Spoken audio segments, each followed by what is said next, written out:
Nosso evangelho deste primeiro domingo da Quaresma é Lucas 4, de 1 a 13. Naquele tempo, Jesus, cheio do Espírito Santo, voltou do Jordão e no deserto ele era guiado pelo Espírito. Ali foi tentado pelo diabo durante 40 dias. Não comeu nada naqueles dias e depois disso sentiu fome. O diabo disse então a Jesus: Se és filho de Deus, manda que esta pedra se mude em pão. Jesus respondeu: A Escritura diz, não só de pão vive o homem. O diabo levou Jesus para o alto, mostrou-lhe por um instante todos os reinos do mundo e lhe disse: Eu te darei todo este poder e toda a sua glória, porque tudo isso foi entregue a mim e posso dá-lo a quem eu quiser. Portanto, se te prostrares diante de mim em adoração, tudo isso será teu. Jesus respondeu: A Escritura diz, adorarás o Senhor teu Deus e só a Ele servirás. Depois o diabo levou Jesus a Jerusalém, colocou-o sobre a parte mais alta do templo e lhe disse: Se és filho de Deus, atira-te daqui abaixo. Porque a Escritura diz, Deus ordenará aos seus anjos a teu respeito, que te guardem com cuidado, e mais ainda, eles te levarão nas mãos, para que não tropeces em alguma pedra. Jesus, porém, respondeu: A Escritura diz, não tentarás o Senhor teu Deus. Terminada toda a tentação, o diabo afastou-se de Jesus para retornar no tempo oportuno. Palavra da salvação. Como entender que Jesus, cheio do Espírito Santo, foi tentado pelo diabo? Antes de tudo, o combate não é entre o Espírito de Deus e o Espírito maligno, mas entre Jesus, na sua condição humana, e o inimigo da salvação. Adão caiu quando ainda estava cheio da graça de Deus. Pois bem, a humanidade em Jesus está cheia do Espírito e, portanto, pronta para o combate. O deserto é o lugar do combate. Ali caíram Adão e Eva e o povo de Deus quando saiu do Egito. Numa situação desértica, Israel, mesmo sabendo da terra prometida, inclinava-se para o passado, para o Egito. O tempo todo sendo tentado e caindo. A ida de Jesus ao deserto é uma provocação ao diabo, segundo Santo Ambrósio. Ali Jesus se apresenta como o novo Adão e o novo Israel. Pois bem, justamente pelo fato de estar pleno do Espírito, é que Jesus vai combater por nós. O texto diz: O Espírito conduziu Jesus ao deserto para ser tentado pelo diabo. Um dado importante é que toda a vida de Jesus foi guiada pelo Espírito de Deus, até mesmo para a provação. Uma vez ungido no batismo, Jesus precisava, na sua humanidade, passar pelas provações de Adão e de Israel no deserto, pois nele estava acontecendo a libertação da humanidade representada em Adão e libertação de Israel, que por muitas vezes virou as costas para o Senhor. Jesus enfrentará a antiga serpente, Satanás, e revelará ao mundo o cumprimento da vontade do Pai. Por ele, a humanidade e Israel tornaram-se fiéis ao projeto de Deus, dando o verdadeiro sim exigido pelo Senhor. Em Jesus Cristo, o Pai encontrou a humanidade e seu povo. Um detalhe importante, as tentações não se resumem somente a essas três. Aqui temos, segundo Lucas, uma espécie de concentração maior naquelas que se referem às coisas materiais, às pessoas e a Deus. Certamente Jesus foi tentado muitas vezes, inclusive até na cruz. Jesus jejuou durante 40 dias e 40 noites e depois disso teve fome. não havia necessidade pessoal de Jesus para praticar o jejum, mas havia uma necessidade exigida pela humanidade. Sabes que o jejum permite a quem o faz refletir sobre suas próprias limitações. Nesse sentido, combate seu orgulho. Descobrir a necessidade do outro ensina a solidariedade. Estimular a comunhão com Deus, não só de pão vive o homem. E impulsionar a prática da caridade. É necessário ser, antes de tudo, consciente da própria fé, decidido na caridade, aberto à esperança para se poder colher os benefícios do jejum. Precisa ter um horizonte essencial, uma meta a ser alcançada, uma vontade de realização em Deus. Tendo tudo isso em mente e o bem maior para todos, Jesus mergulhou na dinâmica desértica da Sagrada Escritura e nos simbólicos 40 dias, tempo propício para uma sublime vitória interior assinalada por Moisés na montanha, Êxodo 34, 28, também por Elias no Monte Horebe, 1 Reis 19, 8, e ainda pelos 40 anos de Israel no deserto. 40 dias, concretamente falando, é o tempo necessário para alguém superar qualquer vício. Se fizer o teste, sacramentalmente preparado, com a palavra de Deus, pondo-se em oração constante, praticando a caridade e abstendo-se do que lhe faz mal, vencerá. O deserto é o lugar dos demônios e da formação do povo de Deus. Aqui se encontra uma referência às lutas internas que devemos travar dentro de nós mesmos. É preciso ter coragem para combater tudo aquilo que contraria a vontade de Deus.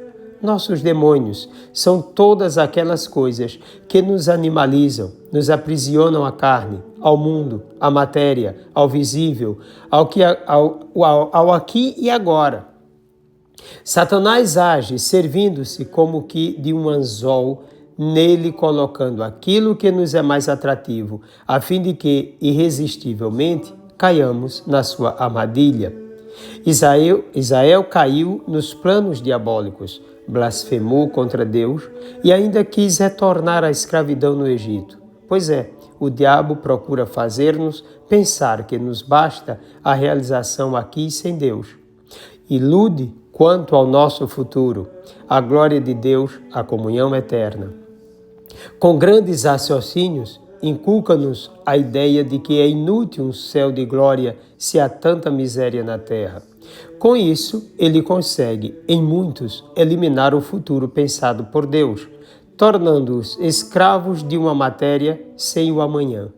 Nessa ideia foram gerados os seus filhos, o iluminismo, o materialismo, o comunismo, as ideias de Marx, o ateísmo, muitas reflexões da teologia da libertação, da teologia feminista radical e a forma de pensar de muitos ainda hoje, baseando-se nos princípios ilusórios de uma humanidade sem Deus. Faz-se necessário o combate contra o animal dentro de nós mesmos e contra a ideia de que só seremos humanos se formos racionais. O homem sem Deus usa sua inteligência para viver na dependência de suas vontades, a do próprio instinto e a do diabo. A primeira tentação. Em Jesus fomos vitoriosos, aprendemos como vencer e descobrimos o nosso futuro e o reino no qual devemos viver. Se és filho de Deus, manda que estas pedras se transformem em pães. Jesus é, de fato e por essência, o Filho de Deus. E o diabo sabe que ele realmente tem o poder de transformar o que quiser. Mas seu intuito é justamente colocar Jesus contra a vontade do Pai e torná-lo seu aliado. Ele quer destruir o projeto de Deus a fim de que seus sistemas desumanos permaneçam e ele se torne absoluto no coração humano. Ele conseguiu com Adão e com Israel. Agora é a vez do próprio Filho. E com isso seria o fim. Além disso, se Jesus entrasse na dinâmica dele, faria emergir um Deus da prosperidade, um Deus do espetáculo e da mágica, um Deus segundo o interesse desordenado dos pecadores. Pelo contrário, Jesus combate toda e qualquer manipulação e enganação com a palavra de Deus. Ele é todo voltado para o Pai. Seu alimento é fazer a vontade do Pai. João 4,34. Na sua obediência está a construção de uma sociedade como família de Deus, um novo povo obediente, servo, disponível e partilhador, um povo oblativo que coloca sua vida à disposição do bem do outro, um povo que odeia o pecado e as injustiças e luta pela libertação total de todos. Um povo que tem como condição legítima de vida amar do jeito de Jesus, amar até os inimigos, para o bem salvífico deles. Um povo que não concebe o mundo como residência fixa, pois seu futuro é Deus mesmo. Um povo que vive segundo a palavra que sai da boca de Deus, uma palavra criadora, protetora e salvífica. Segunda tentação. Então o diabo levou Jesus à cidade santa, colocou-o sobre a parte mais alta do templo e lhe disse: Se és filho de Deus, lança-te daqui abaixo, porque está escrito: Deus dará ordem aos teus anjos a teu respeito, e eles te levarão nas mãos, para que não tropeces em alguma pedra. O diabo dá uma demonstração de que conhece textos da palavra de Deus para usá-los a seu bel prazer contra o povo de Deus. Ele usa o Salmo 91, de 11 a 12, certamente deturpando tudo. O Salmo se refere a quem humildemente se coloca à disposição do Altíssimo e não de quem o tenta. As artimanhas do inimigo já são conhecidas. No começo, Adão e Eva cederam a elas, Israel também, mas Jesus tem outra visão, outro interesse. Sua razão de ser na história é viver exclusivamente para o Pai, na potência do Espírito Santo. O diabo quer um Jesus desobediente e capaz de se revelar conforme o desejo da expectativa do próprio povo de Deus, isto é, um Messias poderoso em obras e ações espetaculares, um rei cheio das glórias humanas, idolatrado por todas as nações. Para isso, era suficiente mostrar seu poder e sua intimidade com o Pai, que sempre esteve ao seu lado para defendê-lo até da morte. Ora, Jesus nem queria ser o Messias da cabeça do povo, nem muito menos fugir da morte. Ele sabia que o morrer estava na sua estrada para o bem de todos. Além do mais, a humilhação total fazia parte de sua realidade kenótica, seu esvaziamento em favor da salvação. Jesus, portanto, não quis prestígio, não abraçou a ideia de um Messias de honras e glórias, pois se tratava de traição à vontade de Deus e constituía, por isso mesmo, idolatria. O Messias do espetáculo, do show e da mágica é o que muitos buscam ainda hoje. Na cruz, ainda disseram: desce para que vejamos e creiamos. Pois bem, quem dessa forma ainda pensa é idólatra, e preso à realidade do velho homem, abandonado às mercês do inimigo. Novamente, o diabo leva Jesus para um monte muito alto. Mostrou-lhe todos os reinos do mundo e sua glória, e lhe disse: Eu te darei tudo isso, se te ajoelhares diante de mim para me adorares. Depois de querer colocar Jesus como o Messias do prestígio e contra a salvação de Israel, agora o coloca diante do mundo. O texto evidencia que os reinos do mundo e sua glória pertencem ao diabo. Aqui, mais uma vez, revela-se a verdade do iluminismo, materialismo, comunismo, ateísmo, esses ismos. Desejo de bens materiais a qualquer custo, desejo de viver somente aqui, prazer em realizar-se somente neste mundo e, por causa dele, esquecer o céu, a eternidade, o que Deus tem preparado para todos. A busca pela realização no mundo é, antes de tudo, negação de Deus e submissão ao diabo, que tem posse de tudo isso e das mentes materialistas, mesmo que se digam ateias. O ateu, mesmo não buscando diretamente o diabo, torna-se aliado dele no combate ao projeto de Deus e à libertação do homem. Adora o diabo não somente quem a ele conscientemente se entrega, mas também quem se torna indiferente a Deus e à salvação de si e dos demais. Jesus o combate e ensina às nações que a idolatria é inimiga do bem maior para todos, que todas elas devem descobrir o Deus Todo-Poderoso que as criou através do seu Verbo, que no tempo favorável se faz presente no meio delas para libertá-las e conduzi-las à verdade e à verdadeira vida. Jesus ensina que todas as misérias, como corrupção, pobreza, desumanização, covardia, mentira, ódio, desespero, falta de sentido de vida, depressão, guerra, fome, peste, terrorismo, entre tantas outras coisas terríveis, se devem à busca desordenada pelo poder ilusório deste mundo. Tudo aqui passa. Só Deus é. Quem se vende por dinheiro entrega-se à corrupção e explora o semelhante. Não é digno de ser chamado de humano, porque o humano foi pensado por Deus, mas chamado de miserável, porque se fez filho do diabo. Não faz parte de sua vida, nem de seus planos, ser um Messias do poder, um usurpador do poder de Deus, que age para libertar, mas que pelos políticos é usado injustamente. Ele não quer ser chefe político de uma realidade injusta. Somente servindo, ele salvará a humanidade. Adorarás ao Senhor teu Deus e somente a ele prestarás culto. Basta ver também Deuteronômio 6,13.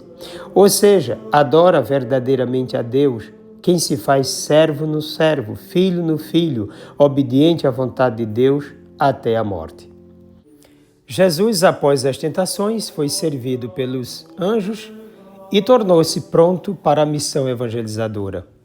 E quanto a você, quais são as suas tentações? O que você tem de vencer todos os dias? O que conduz sua vida ao distanciamento de Deus? Você costuma acumular bens? Tem apego ao prestígio, aos aplausos, às honras e vaidades do mundo? Tem interesse pelo poder? O que lhe permite querer tanto poder? Tem interesse pela vida em comunhão com Deus? Tem desejo de voltar para a casa do Pai?